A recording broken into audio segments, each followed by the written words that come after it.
Thank you, Chairman Sears, for convening this hearing and bringing attention to the dire situation in Nicaragua. And I want to thank the Deputy Assistant Secretary for being here in person. Really appreciate that. With the hope of discussing the policy options that are before the United States. I also want to thank the witnesses on our second panel, Ms. Valle, Ms. Chinchilla, former president of Costa Rica, and Ryan Berg. I'm deeply saddened and appalled by the repression that is taking place in Nicaragua. There is no question that the Ortega regime has turned Nicaragua into a tyrannical police state. I and the committee regularly meet with the wives, the relatives, and loved ones of Ortega's political prisoners and victims. Their stories are heartbreaking, including, of course, Ms. Valle's.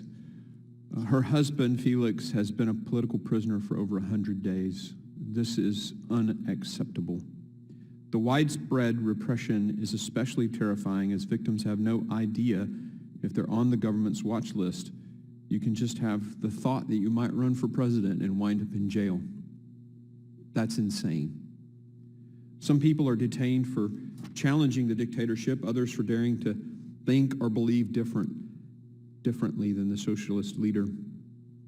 Right now, over 150 innocent Nicaraguans are held as political prisoners, many of them kept in inhumane conditions and deprived of due process.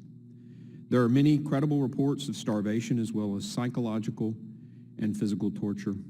For instance, there's opposition student leader Lester Elman, a 23-year-old. I met his sister this morning. A 23-year-old who can't even walk due to the brutality he's enduring while illegally detained. Or Francisco Aguirre Sacasa, I think I'm saying that correctly. A 77-year-old whose family the committee met with last week. His health is poor, yet the regime is withholding critical medication from him. Stories of mistreatment and acts of torture have become far too common in Ortega's Nicaragua.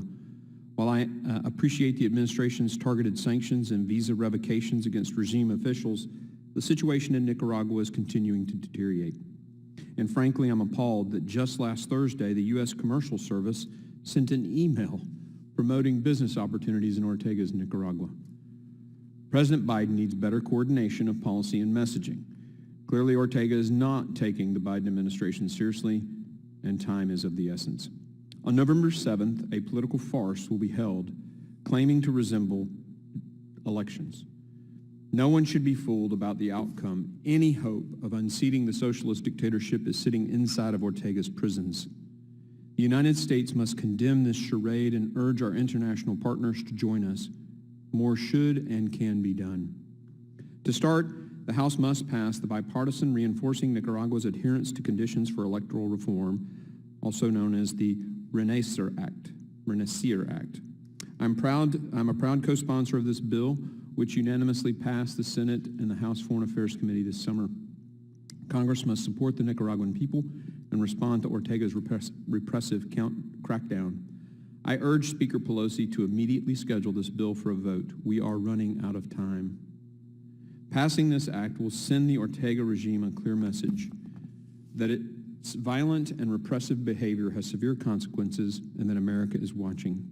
Beyond passing the act, the Biden administration must fully enforce laws that are already in place, like the Nicaraguan Human Rights and Anti-Corruption Act, also known as NICA. Despite NICA placing strict conditions on loans and assistance from international financial institutions, Daniel Ortega and his regime officials have benefited greatly from international financing, which my esteemed chairman and colleague has just talked about with the loans, the $400 million, unconscionable and unbelievable. The Biden administration must ensure that investment conditions are fully implemented to the letter of the law. International financing must not benefit a despotic socialist regime that continues to commit egregious human rights violations. I look forward to hearing more about how the administration plans to address these key challenges and the situations in Nicaragua. Ms. Madrela, last week, well, let me start by saying this. Today, you've mentioned the Ortega regime or government, and I would encourage you to say the Ortega regime, because I'm not sure that it's really legitimate. In fact, I think it's not. I'm convinced it's not a legitimate government that was duly elected. I think the last several elections since he's been in control have been manipulated, and therefore I would recommend calling him a regime. And so why is that important? Because consistency in words and what we say matter.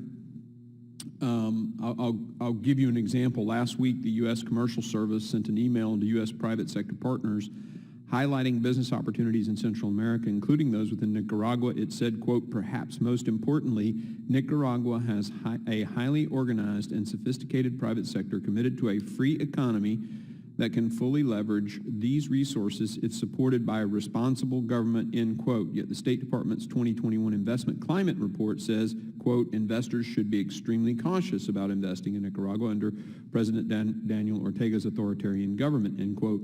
These inconsistencies create problems. Maybe that's why the IMF made its bad decision. And your thoughts about these inconsistencies and the importance of the Biden administration saying one thing and sticking to it. Thank you, Ranking Member Green, for the question. And thank you also for noting the climate that has been created in Nicaragua for private sector investment. It's something that we are paying attention to in the context of Central America writ large. The administration is committed to a new comprehensive approach to address regional migration, as I know you are all aware. And one of the key elements to that approach are targeted efforts to address root causes, to combat the root causes of migration throughout Central America. And there has been a key focus on anti-corruption. If I could just interrupt, though, I meant us to go a little different direction. I'm talking about messaging and saying a consistent theme, right? It's one of the things when we sent the nearshoring bill to your department, very good dialogue happened, and they said, we need a quiver. We need an arrow in our quiver to be able to leverage these, dictators, folks like Nicaragua, to say, look, if you're not acting like this and you act like this, there's a chance you could qualify for some. So the consistency is what I'm asking you to, comment on, and what are y'all doing to fix these obvious contrasts?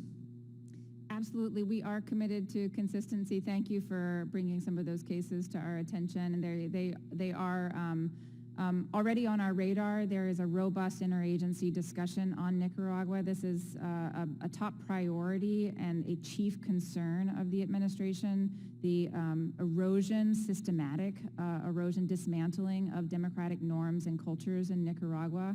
And it is something that has the attention at the highest levels, and we are committed to consistency, to continuing to call to account the anti-democratic actions that we're seeing, and support the Nicaraguan people. I think that's good. Just make sure you guys are calling to account when somebody in your administration sends a message like this email that went out, hey, think about investing in Nicaragua. Changing the subject a little bit, migration issues, you sort of mentioned that, so let's go there. 100,000 Nicaraguans now in Costa Rica. What's the impact on Costa Rica, and how do we address that and help the Costa Ricans address that? Thank you. I was in Costa Rica in early June at a regional migration conference, and it was clear that there are large flows of Nicaraguans arriving to Costa Rica. This has been the case not just in 2021. It also occurred in the wake of the 2018 political crackdowns in Nicaragua as well. Costa Rica is a very important partner for us in the region, especially on the topic of regional migration. We are committed to work with them. There are several programs through the Department of State, through our Bureau of Populations, Refugees, and Migration that are working in close partnership with international organizations and the Costa Rican government to address these challenges. It's a concern. And if I may, to finish my thought on on anti-corruption and why it is such a chief focus of ours, I think you could have seen a scenario, and we did in many respects see a scenario 5-6 years ago where some may have given the Nicaraguan government a pass. They said there's relative security and it's a relatively stable investment climate. But we see now that would have been a very bad bet because of the anti-democratic actions.